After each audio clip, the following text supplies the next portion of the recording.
जय जगन्नाथ मुई तेरा स्वागत करुचे आम चैनल नुआ कथारी। आज कहानी हूँ जमुना नदी कूले पदावत बोली गोटे राज्य थिला। से राज्य गोटे केशव बोली गोटे ब्राह्मण रहुला। ब्राह्मण जमुना कूले जप तप करुथाई। ताहार गोटे बोली झील थिला, तार ना थिला मालती। से देखबा के खूब सुंदर गुणवती थिला। जिते बेले तार बिहार बयस हो गला, तार माँ बापा और तार भाईर मुड़े चिंता पशि बसला। दिन ते हेन्ता ब्राह्मण गोटे घर के पूजा पाठ कर जाई थाई। सेते बेले गोटे ब्राह्मण पिलाटी भिक्षा मांगी मांगी तार घर के पहुंचिला। तेबे ब्राह्मण स्त्री पिलार रूप आउ गुण के देखी करी तार झीर काजे से पिला के ठीक कला। ई बाट के ब्राह्मण भी गोटे पिला के ठीक करी थाई। आउ तार पिला जेन बाहर पाठ पढ़ुथिला से भी गोटे पिला के ठीक करी सारी थिला। किछि टाइम गला पर दुई बापे पुई घर के फेरी करी आई कर देखले जी आउ गोटे पिला तार घर बसी थाई। आउ से दुईटा पिला से दुई जनकर संगे आई थाई। इटा देखी ब्राह्मण तार स्त्री आउ तार पिला चिंतारे पड़ी गले। एते भाग्य खराब जी से झील के से दिन सांपटे काटी देला। आउ से ठाने बेहोशी पड़ी गला।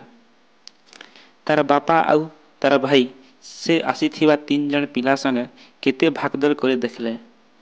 किए विष काढ़वा बाला के डाकला तो किए काଣା कला। सबु लोग केते चेष्टा कला पर भी से टुकेल के आउ बचे नहीं पारले।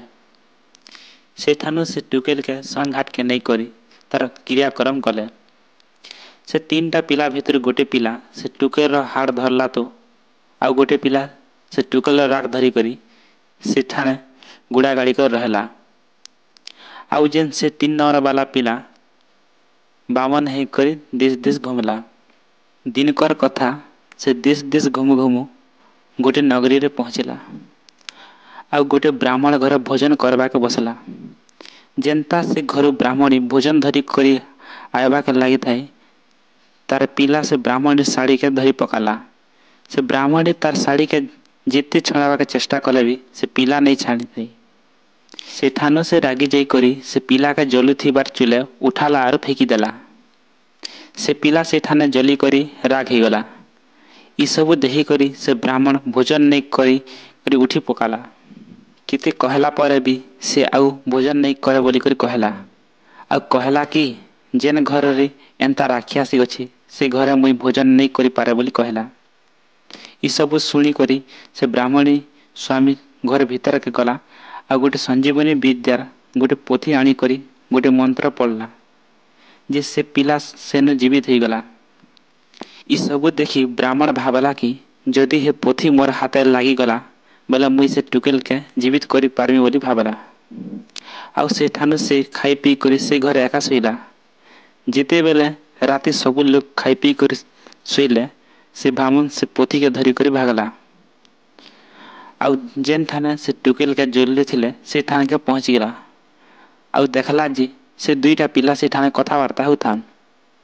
जिते बेले ई कथा कहला कि मुई गोटे संजीवनी विद्या पोथी आनी छे आउ मुई से टुकेल के जीवित करी पारी बोली कहला।